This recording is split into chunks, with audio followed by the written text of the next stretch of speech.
Hey, boys and girls, ladies and gentlemen, glad to have you aboard another episode in songwriting in the songwriting path, right? Uh, Today is the second installment of Songwriting Basics that I'm going to do for our vets. Because what we normally do in this time period is we analyze hits. But it occurred to me that some people may not actually know how to analyze hits. So, it might be a good idea to go over some basics. So we're going to go over some basics for the next several lessons. The first one we started on Tuesday. Just warming up my voice. I haven't talked much today.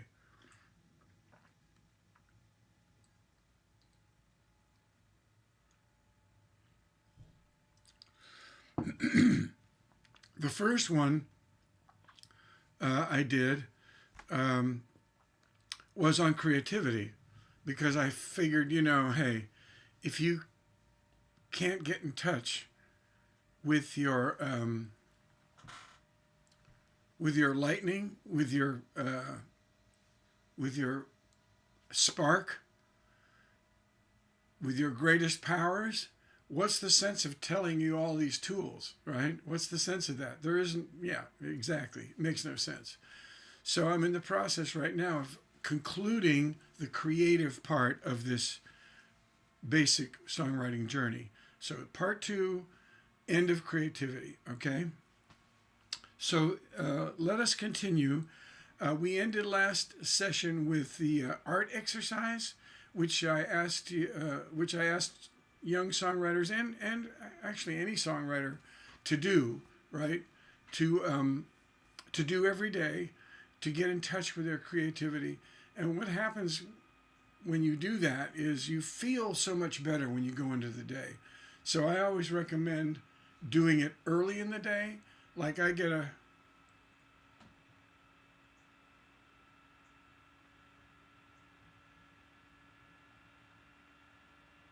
cup of coffee. If you can see the foam in there, it's a cappuccino. It's wonderful. So I get my coffee, and then I do my art exercise, which is a diary of my wild mind, right? I keep it in these books here, right? And as you can see, I've got tabs on them, so I've got different ideas and different things that I want to refer to. So we did the art exercise, how we ended last session.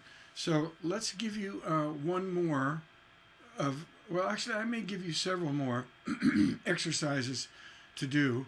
That art exercise was the baseline flow exercise, meaning that we start at one point and we go through the fog, right? Start here and through the fog we go, not knowing what's coming next, because the exercise requires you to keep writing no matter what, keep your pen moving, right? And that requires you to be in sort of the reckless and insecure now, the nowness of your mind, right? Which is a pretty wild and wonderful place to be at, right? So that's what we call the flow exercise. What's wonderful about that exercise is it's different than songwriting. Songwriting is working the puzzle, right? We all know that. Like I can start a song with literally anything. I can start a song with just that kind of dun dun dun dun dun dun dun dun dun dun dun dun. So I just started with a little rhythm, right? It can start with a melody. It can start with a chord pattern. I can simply just do a I love my 3-string capo and my Gibson guitar. It's a cutaway J45 mahogany. It's so cool. they finally made a cutaway J45, which is one of my very favorite instruments of all time. The Gibson calls it the workhorse of guitars. So I can start with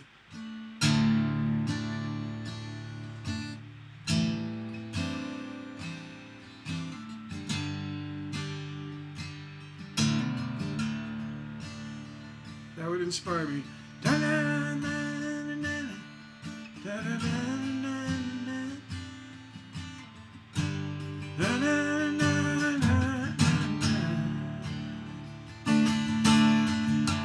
See, so I can be inspired just by a chord pattern. I can be inspired by an opening line.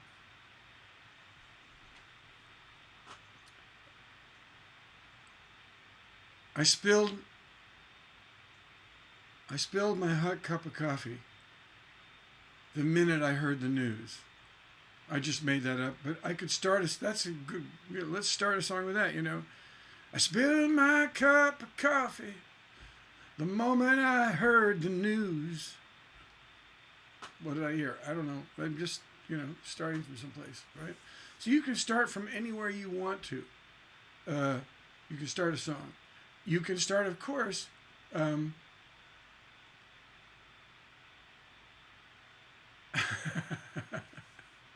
the bandana man, yeah, exactly.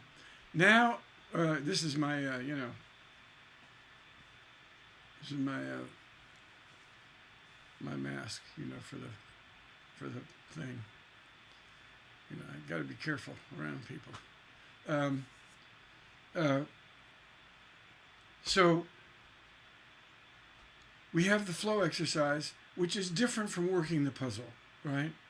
But now, oh, and it's nice to have that exercise. The point I was trying to make, is while you're working the puzzle, sometimes it's good to get out of the puzzle and just get back into the flow, back into just the life flow.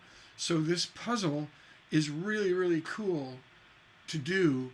I mean, the flow exercise, the art exercise, is a great contrast in the way you think, you know, when you're in the middle of writing a song. So I always, I'm a very big advocate of doing the art exercise while I'm writing. So I can get I can get a first verse and part of a chorus, and I don't know where to go in my second verse. So what I would write is something like, what I really mean to say is, or meanwhile, or the backstory is, or the future could bring, right?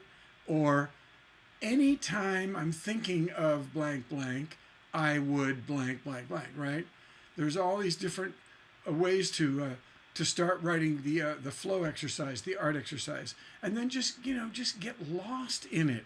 Get lost in the flow of your consciousness, rather than trying to piece together a puzzle.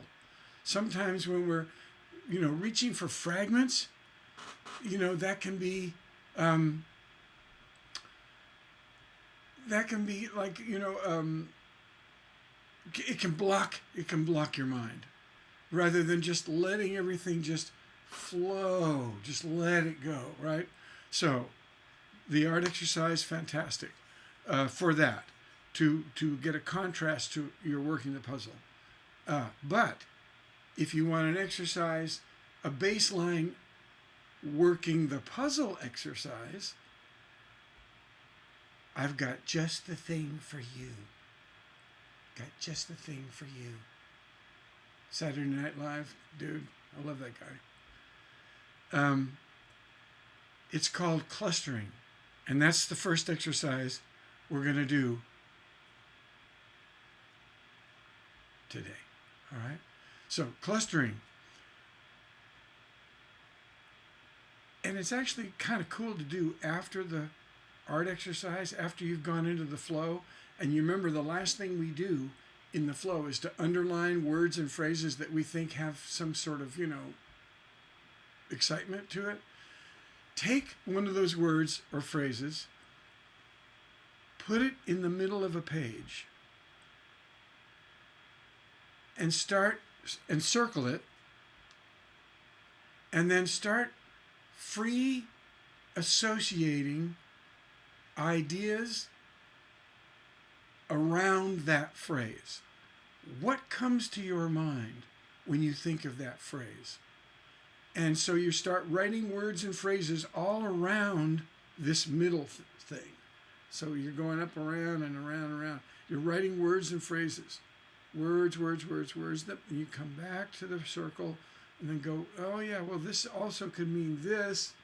And then you go, well, but it could mean this over here, or it could mean this over here, right? So what you're doing is, as opposed to the flow exercise, you're constantly circling back to the idea or the object or whatever the thing is that you wrote. Love is a river, or my favorite old hat, right? It could be anything in that circle. It could be an idea. It could be an object. It could be like a scene like Thanksgiving last year, right? It could be that. It could be literally anything. It could be apples from oranges. It could be just whatever comes up in your mind.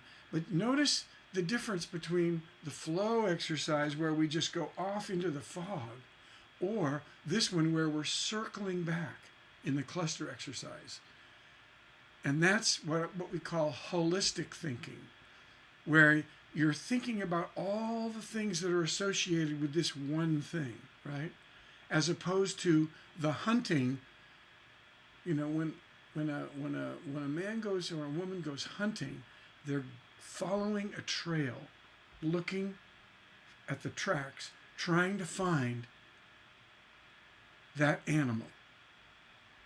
In holistic thinking, you're going out in the woods and you're picking berries and herbs. You're looking for things and you're coming back to the spot.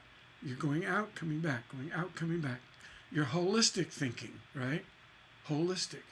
So it's the baseline working the puzzle. You're actually kind of writing a song in this cluster exercise, except you're not rhyming and you're not doing rhythm, right? You're just getting ideas around this center thing. Returning, always returning. Now, if this page gets full, you can start a new page and put that same thing in the middle of a new page and keep going. If during your clustering you find something else that's more interesting, a word way out here, in the outer edges, you go, oh, I think that's more interesting than my original thing. Then start a new page and start clustering that, right? You see how it works? It's wonderful. That's called reclustering. You can just keep clustering and reclustering, all you want to do. And so now you're starting to get kind of an idea as to whether you have enough information to write a song, right? So that's what the clustering does, is it's your first exploration into, do you have enough lyric? Do you have enough ideas to flush out 2 verses and a chorus, right? And maybe a bridge, maybe some pre-choruses, right? We'll get into that later. So that's the clustering exercise, right?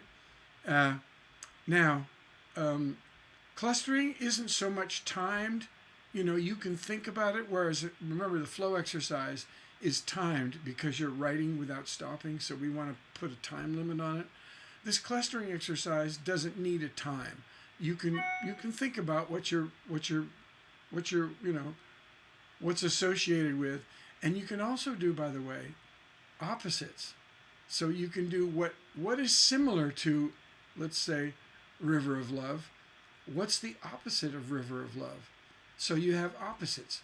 And remember, we've talked about contrast is really one of the things that keeps people interested in songs. We'll get to that in a minute. So opposites are one of the most important elements of contrast. So you can do contrast, opposites. You can also, in this clustering exercise, you can do things that sound, like I said, River of Love. What sounds like river? Shiver, quiver. So I can be writing those little ideas. And love, dove, of, because, trove, stove, love, stove. So those are soft rhymes. So you can do that also in your clustering exercise.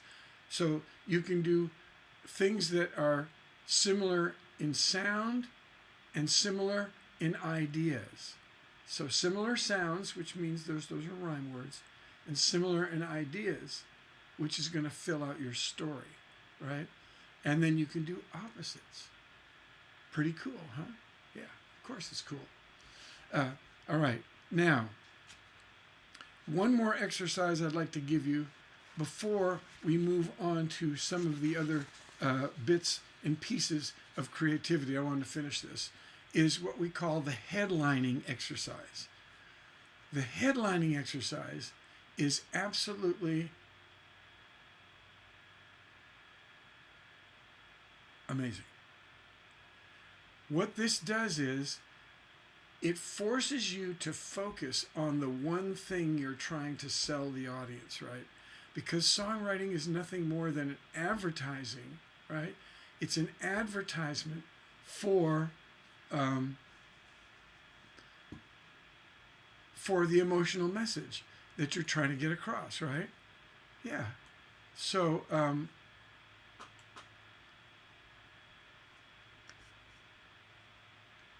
you can do this anytime you want to,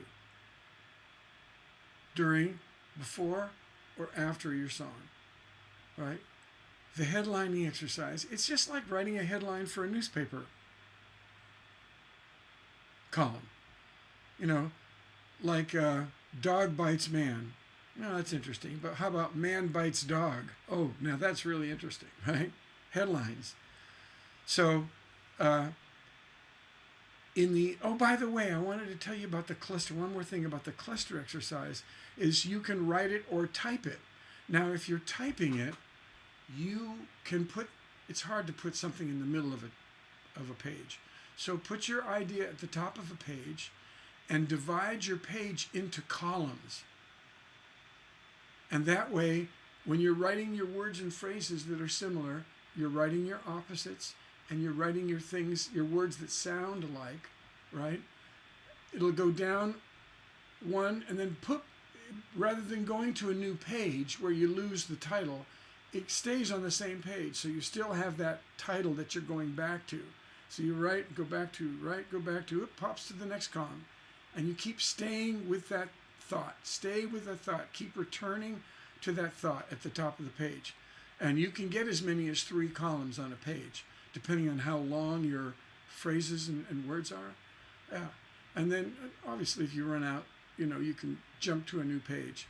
But that's how I cluster if I'm going to do it on a computer, is I divide my page into 2 to 3 columns. Because I always want to, like I say, refer back to that thing, right? Okay.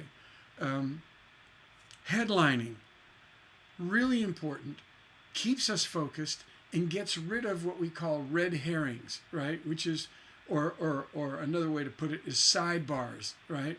Like when you write a newspaper column about ice cream, you can have a sidebar about Joe's Ice Cream Parlor, right? So you have a little sidebar over here saying, yeah, Joe's Ice Cream Parlor is on Main and 3rd, and it makes the best ice, fresh ingredients, blah, blah, blah. See, that's a sidebar. It doesn't stay on, why ice cream is good for you. Yeah, I said that. Ice cream is good for you.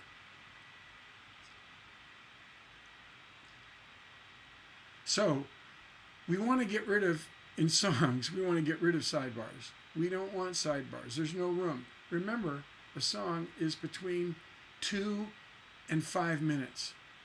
That's not a long time to get your one emotional message across.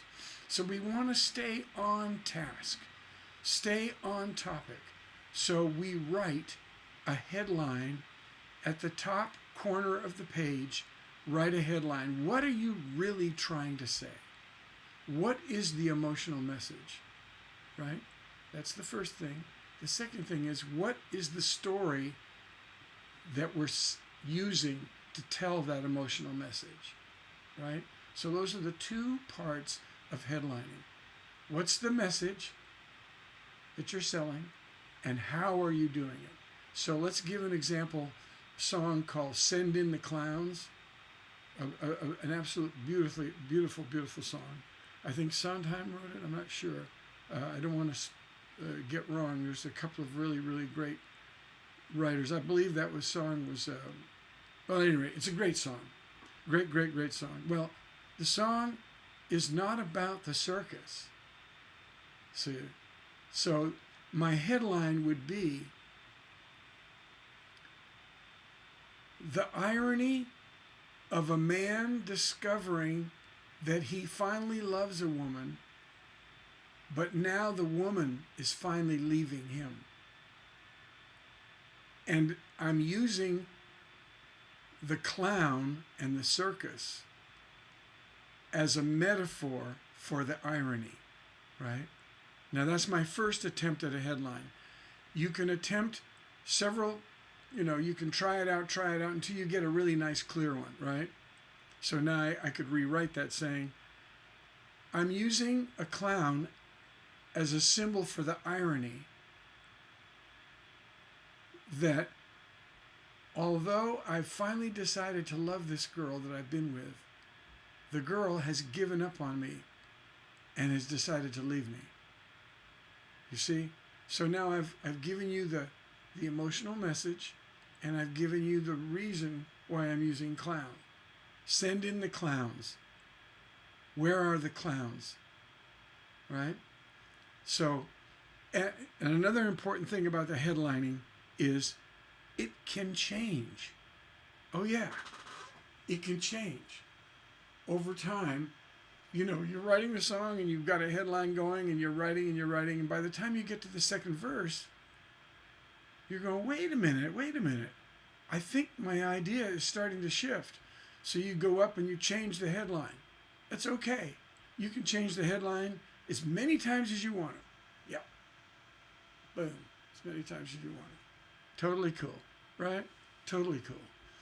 So that's the headlining exercise. Very helpful when you finally get an idea. And again, you don't have to start a song with an idea, but when you finally do get one, it's fun to try to write a headline. And that is, again, trying to get it into one sentence.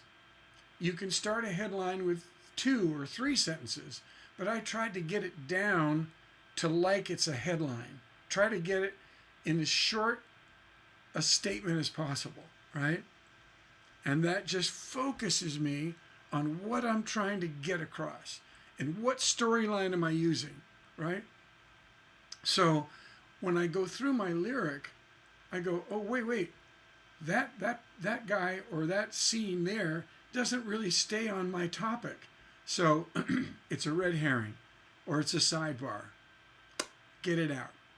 Kick it out, right? I want to stay focused on what I'm trying to sell you. I've only got 3 minutes to do it. So let's get it done. Let's stay on topic, okay?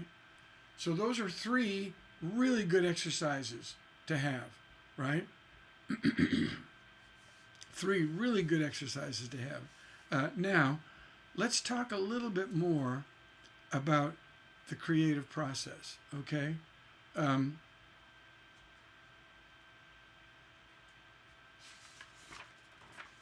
back here, and I've got a few notes here.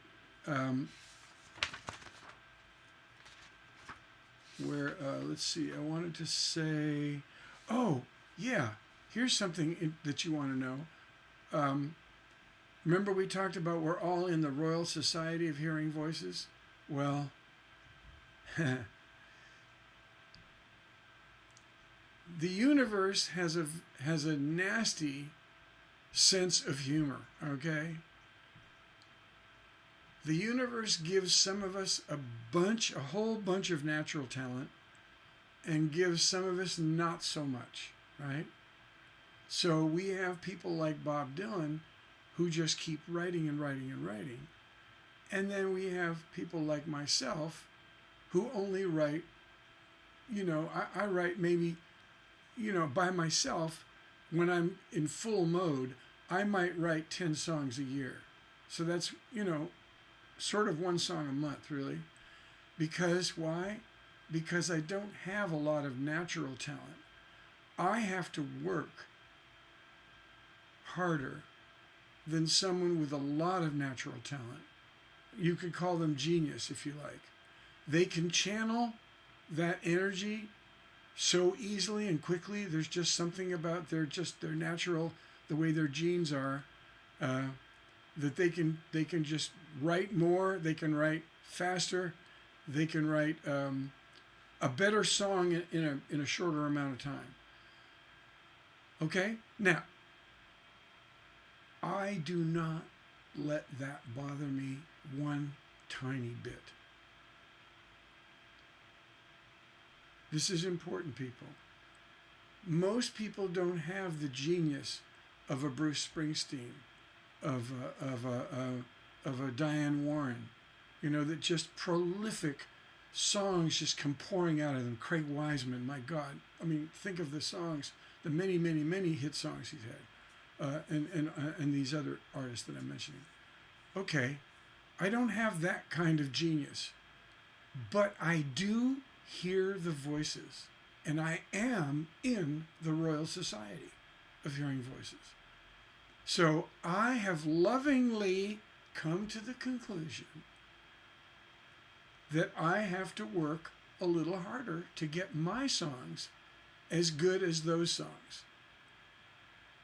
As good as Rodney Crowell. Rodney Crowell is my benchmark.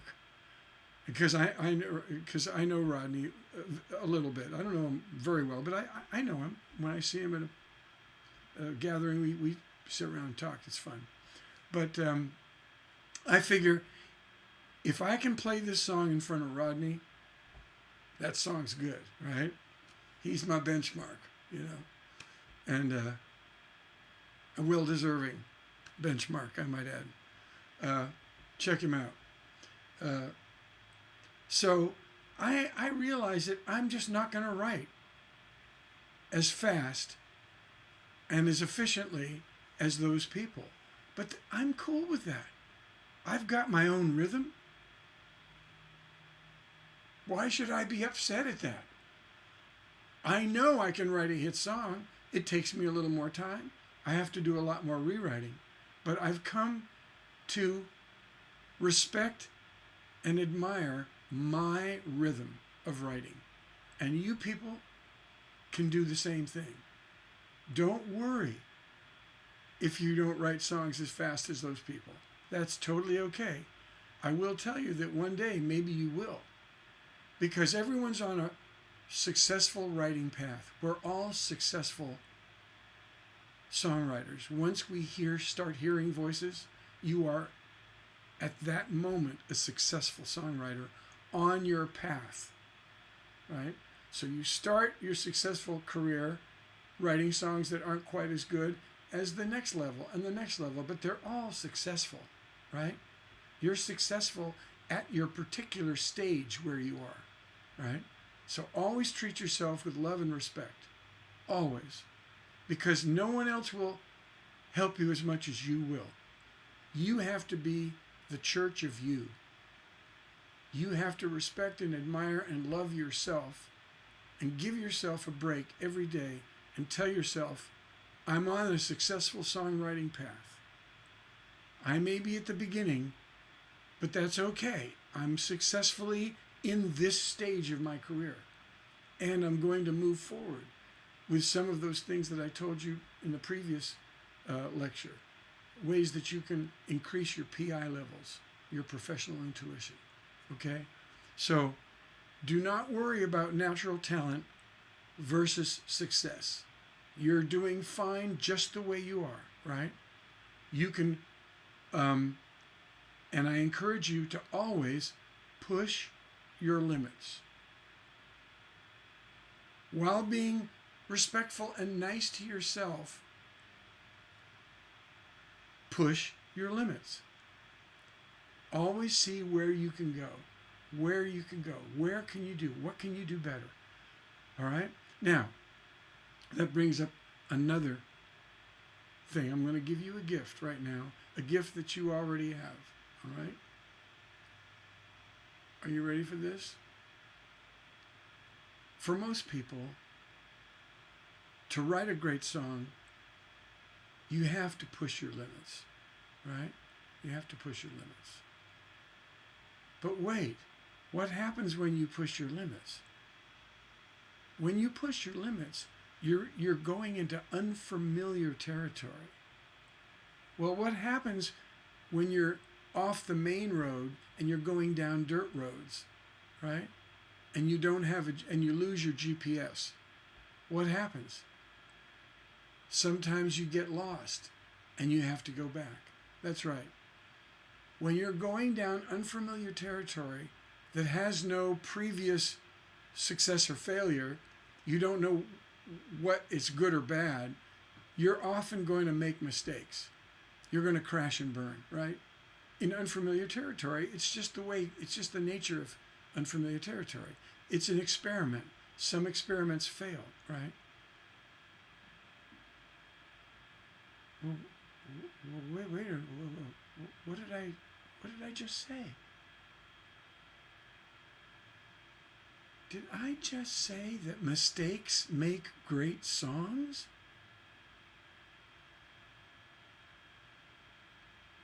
Methinks me did. Think about that. Mistakes make great songs. Wait a minute, wait. How hard is it to make a mistake?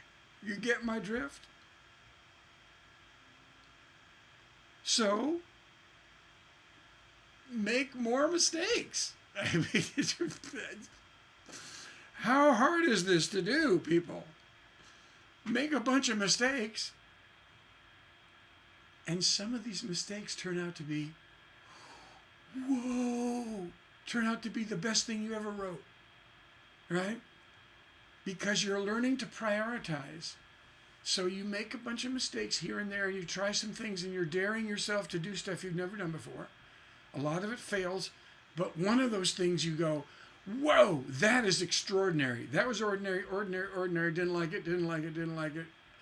But this I really like. And I never would have got there to that great thing if I hadn't taken chances and pushed my limits, right? So push your limits. Remember that mistakes are encouraged. And you're going to get better as a songwriter, taking chances.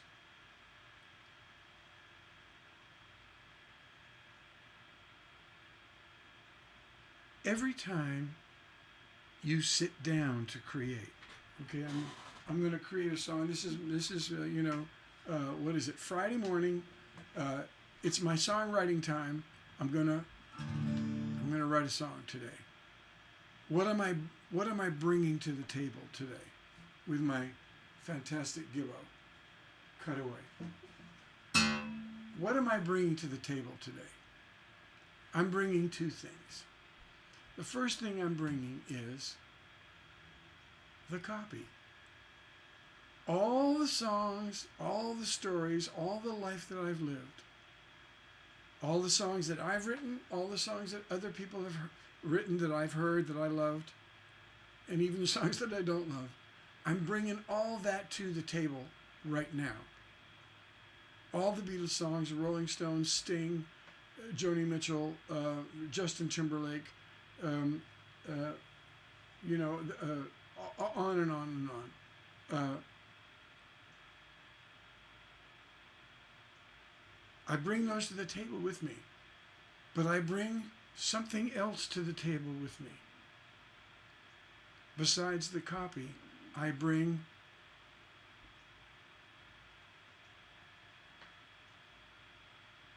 what? You didn't hear it? I said,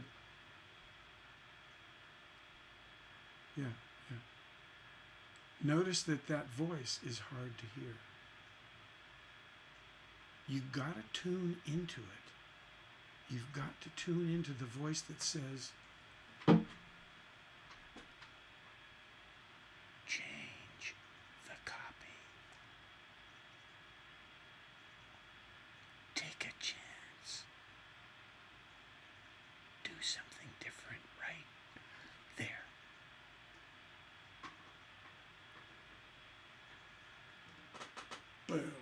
Mic drop.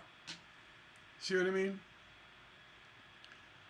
That voice that's saying, change the copy, that is your original voice trying to come out and be recognized in the world, right? Am I right? You know I'm right. I'm always right, right?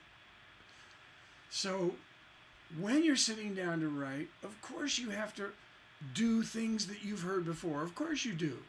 You have to copy. It's the nature of all life. We do a lot of copying, but in amongst the copy that we do, we're constantly going, what can I do to change that copy to make it mine, right? And all those little ideas that you have to change that copy, that is your emerging personality and style coming out to play. Listen to it, right? That original voice is the voice that's going to cause you to crash and burn a lot because it's trying new things. It's changing the copy, going to places you've not been before, where it's unfamiliar, where you don't have a template, right? You don't have a template of, oh, that worked, that didn't work. No, you don't know what's working. You just know, I'm going to a new place. And it works or it doesn't work, right? That's your prioritizing thing. Learn how to prioritize as you make your mistakes. Very important, right? Okay, so make more mistakes. Change the copy. Change the copy. All right. So, those are good things to know. Have we? Yes, we did that. Okay. We did that. All right, good.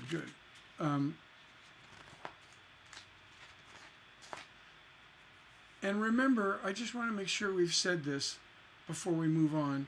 I want to make sure that we've said, remember, even though the creative process is a mystery, you can tempt and tease the mystery to come out and play with you every day, right? These people that say, I only wait for inspiration, I never write until I'm inspired, they are at a major, major disadvantage to those people that say, watch this. I'm going to sit down every day. I'm bringing my guitar. I've got my computer. I've got my Pro Tools, or I've got my keyboard over here. I've got my stuff. I'm showing up every day. And if creativity wants to visit me, I'm open. I'm ready. Bring it on. I'm loving it. Bring it on, So, just remember that. Professionals know that creativity is a mystery, but they sit down every day anyway, and they just say, today could be diamond, today could be dirt, So, there you are. Now,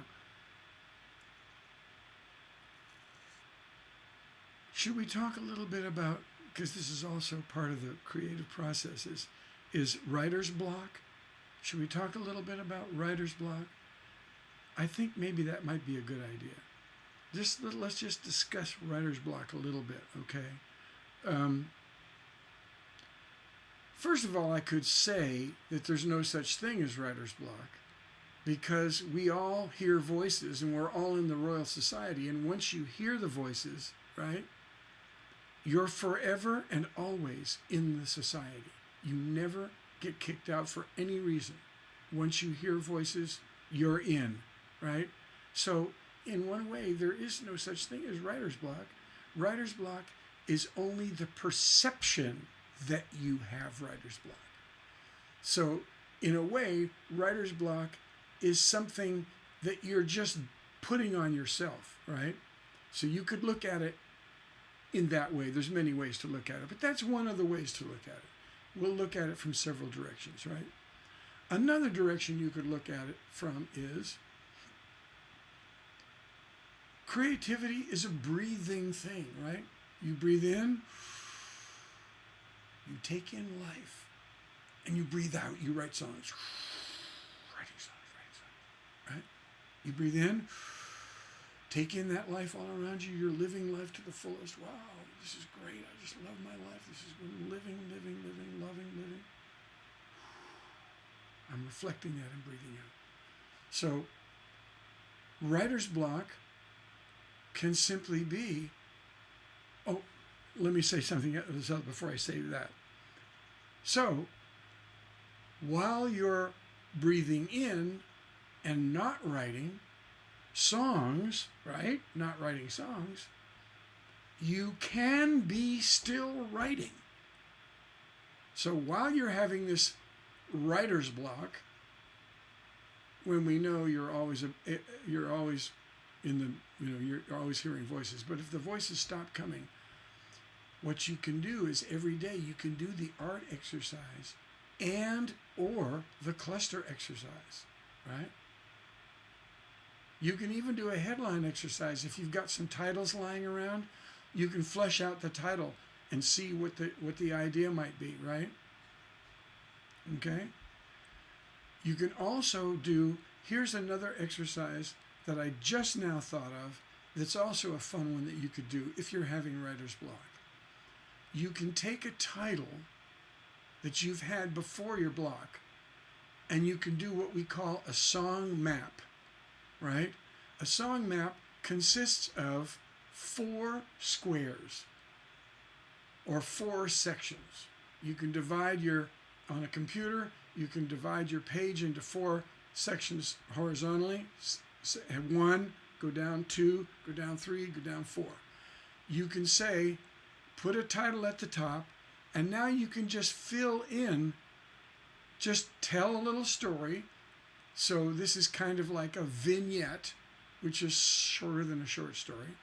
And you can say, just in prose, you don't have to write a song. You can just say verse 1 is going to be the setup, right? This is how we set things up. This is the scene, opening scene. So that's the first box. The second box is, what is the development? What is the follow through of the setup? The setup naturally evolves and segues into a development of that setup. What is the development, right?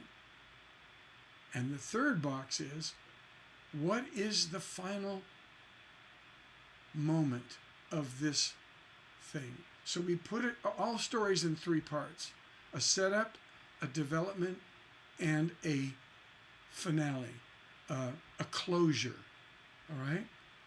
But we have one more box. What's that box?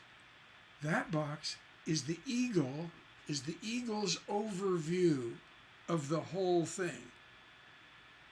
The eagle's overview, what are you trying to say with all these setup, a development, and a closure? What are you trying to say with those 3 things? You're trying to say, love never dies, Some big life statement, right, in the 4th box, right? So you do understand that you're writing a song, right? Even though it's not a song, it's just, you're just putting prose sentences in a box. There was this gal named Sally, and I forgot to turn my phone off. Sorry, let me turn that off. And let me just turn that off. There we go. So the 4 boxes, right? So that's called a song map, right? And that can be something you can do while you're having writer's block. It's a lot more sort of organized. You don't have to be super creative. You just put naturally just, what is the setup to this? What is the development? And what is the closure? How does the story close? And then what's the overview? okay?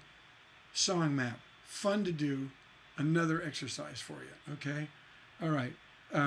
The other thing you can do while you're having writer's block is do the art exercise or the cluster. Do it every day.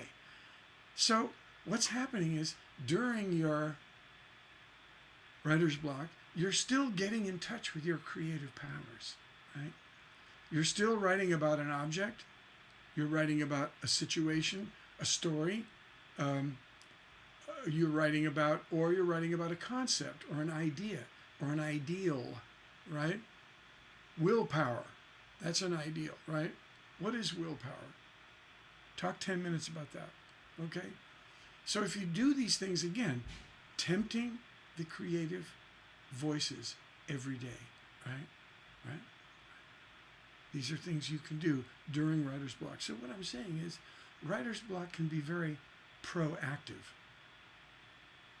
Also, I think we said this before, I want to make sure it's okay not to write for a while. That's okay. But here's the difference. Successful songwriters in the Royal Society, you now know that you can decide not to write. You're in charge now. You know what I'm saying? You're in charge. You decide, you know what? I'm not writing today. I'm going to go fishing. Or I'm going to go on a bike ride. You know, aside from the regular work that you do, you know, during your regular writing time, I'm not going to write today during that time. I'm going to do some other things. I've chosen to do other things. I've chosen to have writer's block, right? You see the power of that? I'm not having writer's block. You can't write yet. No. You're saying, I'm a successful songwriter. I'm cool. I'm hearing the voices. I'm in the Royal Society. I made a decision. I ain't going to write today. I'm going to do some other stuff, right? Or you can say, I'm going to do my art exercise. I might do a cluster. I might do a song map. Might do those things. And go fishing, right? See, you can do those things. So songwriting, so writer's block can be a very proactive thing, right?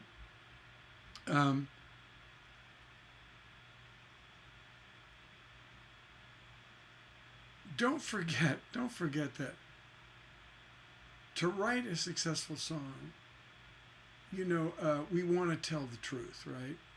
We always start with our story. We start with a truth that rings with us, a true thing. But then what do we do? If we're going to be successful, we lie. Who said, you know, a song starts with the truth, but never let the truth get in the way of a good story, right? Am I right? Yeah. So don't be afraid to lie. So while you're having writer's block, you can come up with a bunch of lies, you know, and just say, you know, I'm just going to make some stuff up. I'm going to make some stuff, some bigger than life stuff. I'm going to write about a Tyrannosaurus Rex. I'm going to write about a superhero. I'm going to write about me being President of the United States. I'm going to be president. A day in the life of Rick Beresford, president. Or the day in the life of Rick Beresford, rock star, backstage, ready to go on Madison Square Garden. You know, I've got my scar. I've got my handkerchief. I'm looking good, right? And I've got my new glasses, right? I'm going Buddy Holly. Yeah. Right? Yeah. So you can, don't forget, start with the truth and then lie, right? So while you're having writer's block, maybe write down some good stories that you're just making up. You're just making them up. Also remember that songwriting is nothing but a mistake. So, you know, don't be afraid to make mistakes, right? Make a bunch of mistakes. Like today I'm having writer's block, so I'm just going to write a bunch of dumb stuff because I have writer's block. I can't think of anything good. So I'm just going to just see what pops into my head, and I know it's all going to be terrible, right? Yeah. So don't be afraid to make mistakes. Just write a bunch of, here's a good one that I've given my students before. Write the worst song you've ever written. There's one exercise. Try your hardest to write a terrible song. Write the most disgusting song you've ever written. Another exercise you can do is, I'm just going to write a song in half an hour. And I'm going to swear on the Bible, right? I'm going to swear on the Bible that I'm going to finish the song no matter what in half an hour.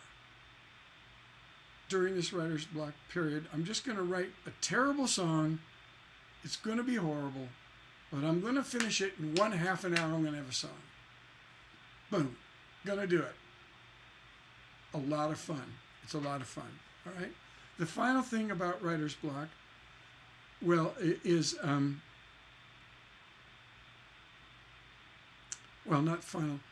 Remember that songwriting is all smoke and mirrors. Songwriting is all based on confidence, right? When you lose your confidence, you're going to think you have writer's block, right? That's why I'm telling you this last half hour, all these little tricks and games to trick your brain into getting back into a positive attitude, right? Because it's all smoke and mirrors, people. It's all smoke and mirrors, right? And don't feel like you're so responsible for having this genius, for having this thing. The creativity, this mysterious thing, it lives outside of us. We channel it through us. We pick up like an antenna. We pick it up and it passes through us, right? We're receivers of the genius that's in the collective consciousness, right? Some people, we've talked earlier, have better antennas than others, but we don't let that bother us, right? We honor who we are, no matter how much. But just remember, you don't have to feel responsible for being great yourself. You're just a receiver of information. So relax. You're not a genius. Nobody is. Genius lives outside of us, and we pick it up, right? It's a collective ether that surrounds our planet, right? And so don't feel stress. Just some days the antenna is working, and some days, the internet's crashed, right? It's okay. It's okay for it to crash. And the last thing is, when you're having writer's block, why don't you have co-writer's block? In other words, call up a friend and say, man, I got this idea, but I don't know where to go with it. I'm just blocked. You want to come over? Let's have a cup of coffee. Let's open a can of beer or soda. And let's talk about this thing. Let's see what happens. Join me in this. Yeah, co-writing can really smash writer's block, right? It can completely destroy writer's block, all right? Okay, so that's really all I've got to say about the creative process, right? So I think I'm going to end today's session, because this is a good place to end, because starting on the third lesson, right? Oh, wait a minute, I do have a few more things to say. I just turned the page and I see a few more little tips. First of all, don't be afraid to steal from writers. Remember we talked about learn from the greats? Bob Dylan has been busted many times, actually, for stealing songs, melodies, and lyrics from the Civil War era, from the late 19th century, from the very early 20th century. He has an extensive record collection and lyric collection, and he takes from those and he passes it on. He said very wisely, he said, all music is folk music, right? Because he's been considered a folk music. He said, classical music is folk music. Hip hop is folk music. It's folk music for urban people, right? Classical music is folk music for those who love classical music. It's resonating in their hearts. It's for those folks, right? All music is folk music. All music is meant to be. The tradition of folk music is to pass it on and put your spin on the classics. That is what folk music is supposed to do. It's what you're actually challenged and demanded to do. You're asked to do this. Take my music that I wrote 70 years ago and pass it on to a new generation, putting your spin on it. Give your take on my idea. Pass it on. Pass it on. You know, what's that expression? You know, pass it up. You know what I'm talking about. That it was the title of a movie. At any rate, you want to pass it on to the next generation, except putting your own spin on it. So don't be afraid to steal from the greats, right? And then just change it a little bit to make it yours, because that's what we're supposed to do. That's actually okay, all right? Remember this, all attempts are successful. Never forget that. Anytime you attempt to write a song, that's a successful attempt. Because you're doing one of two things. You're either winning or you're learning, right? There's no such thing as a loser in the songwriting game. No such thing. You're either winning or learning. And so you take both of those in with love and joy and anticipation, right? Pay it forward. Thank you. Thank you. Pay it forward. That's what you want to do. The folk music, thank you, Nina. Folk music says, pay it forward, right? And pay is kind of a cool word because pay means money, right? So, hey, take my old song, make it a new song, and make some money, you know? Because, hey, the song's already been proven, right? So just prove it in a slightly different way and make more money. Yeah, we love money. Money, money, money, so good. All right? Also remember this, you're building songs, you're not writing songs. Songwriting is a long and complex process that takes many years and a lot of patience and a lot of pushing your limits, a lot of hard work, and a lot of joy doing so, right? So don't worry if your first ideas don't work. That's okay. Songwriting is a process, right? You're building songs. You're not writing them. You're building a career. You're building songs as they go. You're successful in your beginning. You're successful as you build. And you're successful as you get better and better and better. And finally, money starts showing up. Yeah. But all those stages are successful. Remember, it's a long process. It's very much like getting a degree, like a PhD. It takes, the average great writer takes 10 years. From the time they start hearing voices until the time they write their first hit song, it's an average of between 8 and 12 years. Yeah. So it's a process. You're building these songs, right? So time is your teacher, right? Time is your teacher. And remember this also, a lot of things to remember here. Rewriting is fun, damn it. Rewriting is fun. I like rewriting more than I like the actual first draft because I know I'm building a better song. So every time I play it, I like it better. You see? Because my mind is open to changes and to making it better.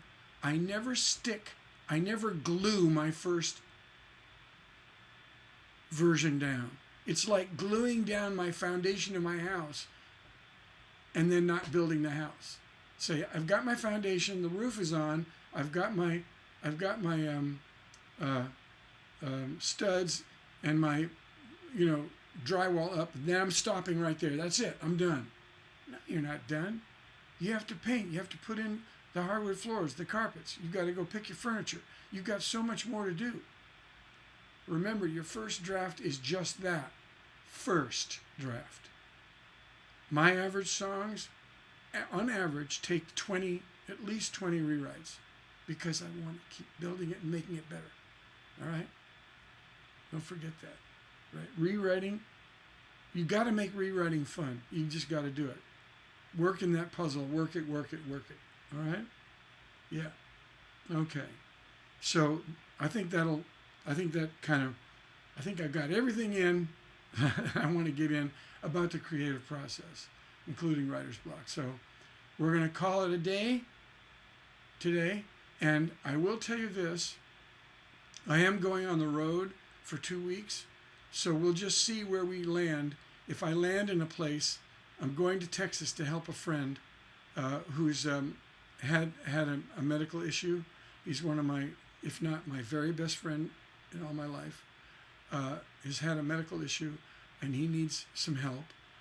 So I'm going to spend some time helping him out. He's moving. So I'll be in Texas. I still might be able to do this, so we'll just see where I land. I'm not going to say I'm not going to be here, but it may be spotty for a minute, and then we'll get back on track. But we're going to go through all this wonderful lessons that I have, and on basic songwriting skills, and then we'll get back to our critiquing of songs and the decomposing, the deconstruction rather of decomposing. A deconstruction of the hit songs. All right? So, hey, as I always say, keep it on the double nickel. I'll see you on the flip-flop. And adios, amigos. Love you guys.